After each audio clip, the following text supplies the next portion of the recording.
अवधूत चिंतन श्री गुरुदेव दत्त श्री स्वामी समर्थ। उद्या 4 डिसेंबरला मार्गशीर्ष महिन्यातला दुसरा गुरुवार सुद्धा आला आहे आणि मार्गशीर्ष महिन्याची पौर्णिमा सुद्धा आली आहे। उद्या दत्त जयंती आहे। हा सर्व दुग्ध शर्करा योग आहे। परंतु बऱ्याच जणांना असा प्रश्न येतोय की उद्या जर आपण मार्गशीर्ष महिन्यातला दुसरा गुरुवारचा घट पूजला तर संध्याकाळी आपण दिंडोरी प्रणित स्वामी समर्थ केंद्रातलं महिन्याचं सत्यनारायण जे पूजन करतो ते करायचं की नाही। तर अवश्य तुम्ही करू शकता। एका वेळी तुम्ही 2 पूजा मांडूच शकता।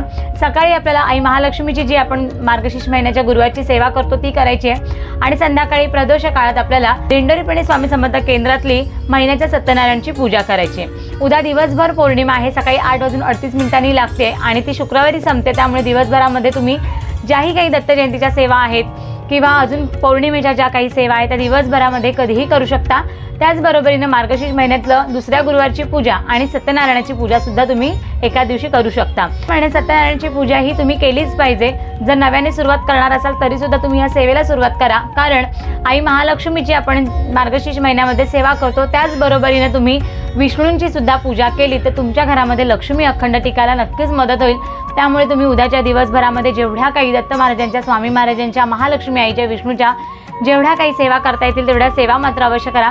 स्वामी तुमच्या मनातल्या सगळ्या चांगल्या इच्छा पूर्ण करू दे। श्री स्वामी समर्थ।